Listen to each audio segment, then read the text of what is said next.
지금 방역당국 브리핑 현장 연결됐는데요. 내용 들어보시겠습니다. 네, 5월 23일 코로나 바이러스 감염증 19 국내 발생 현황을 말씀드리겠습니다. 신규 확진자가 23명 발생하였습니다. 총 누적 확진자 수는 11,165명, 이 중에 해외 유입이 1,204명이며 우리나라 국민이 88.4%를 차지하고 있습니다. 신규 격리 해제자는 32명으로 현재 705명이 격리되어 계십니다. 안타깝게도 어제 사망자 2명이 발생하였습니다. 심심한 애도의 말씀과 유가족분들께 위로의 말씀을 드립니다. 신규 확진자 중에서 해외 유입은 4명입니다. 4명의 추정 유입 국가로는 아랍에미레이트가 2명, 쿠웨이트가 1명, 방글라데시가 1명입니다. 말씀드린 대로 국내 지역사회 확진 환자는 19명입니다. 클럽과 관련된 인원이 10명, 기타 9명입니다. 그런데 클럽과 관련해서 오늘 12시까지 추가로 2명이 확인되어 클럽 관련된 총 누적 확진 환자 수는 219명입니다. 지역별로는 서울이 103명으로 가장 많습니다. 충청북도가 9명으로 분류되어 있으나 이 중에 8명은 국방부의 격리시설과 관련된 발생 사례입니다. 감염 경로별로 볼 때는 클럽 방문이 95명이고 그 밖에 접촉자가 124명으로 이제는 접촉자로 인한 규모가 더 많습니다.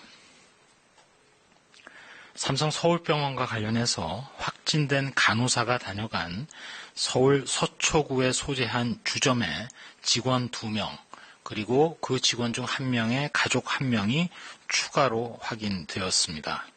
확진자가 다녀간 서울 서초구 소재한 주점 및 노래방에 지난 5월 9일부터 10일 사이에 방문했던 분들은 현재의 증상 유무와 관계없이 선별진료소를 방문해서 진단검사를 받을 것을 당부드립니다.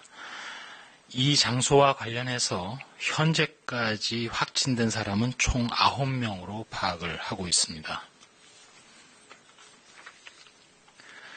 또한 서울시 양천구에 소재한 은혜감리교회의 전도사분과 관련해서 접촉자 3명이 경기도에서 추가로 확진 환자로 확인되어서 현재까지 총 7명이 확진되었습니다.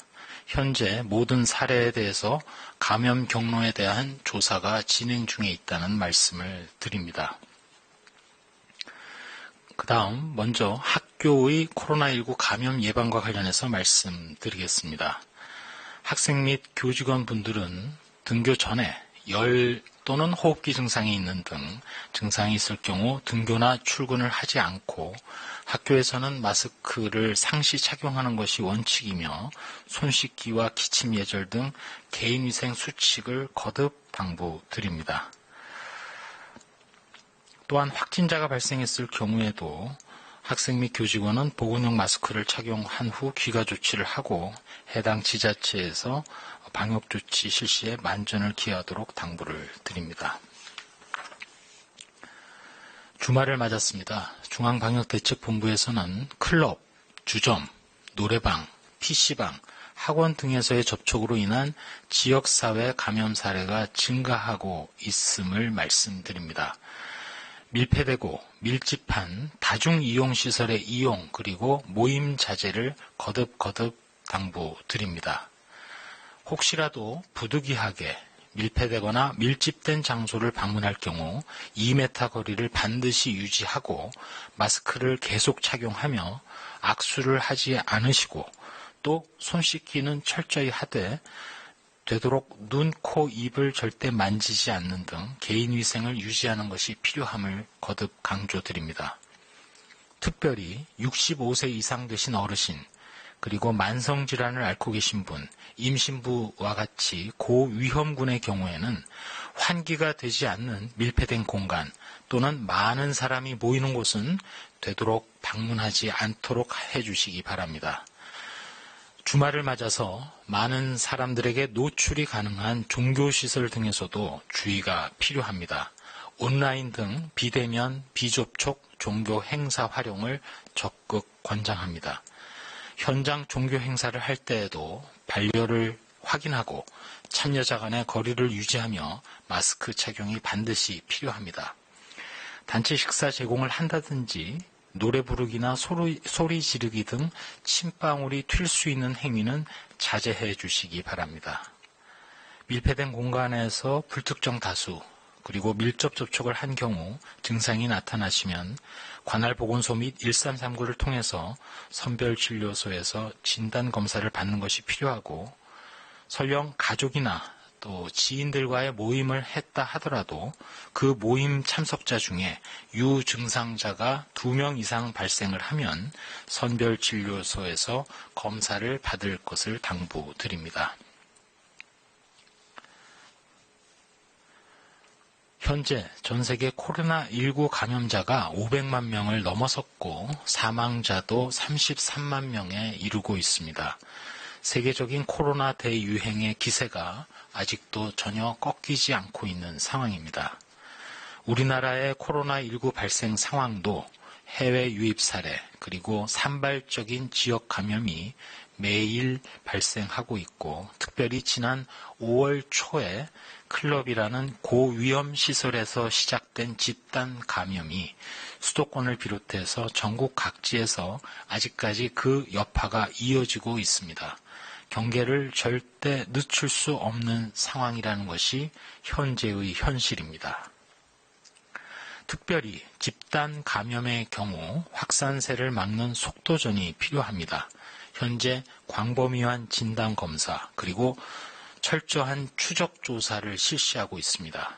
추가적인 연결고리를 찾는 데 최선을 다하고 있고 방역당국으로서는 우리의 방역망 내에서 감염을 통제하고자 노력하고 있습니다.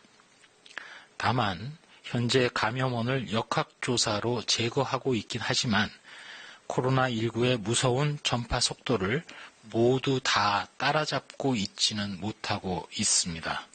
방역 당국으로서도 이 점에 대해서는 죄송스럽게 생각하며 더욱더 분발하겠습니다. 일상과 방역을 같이 한다는 것이 쉽지 않은 일입니다.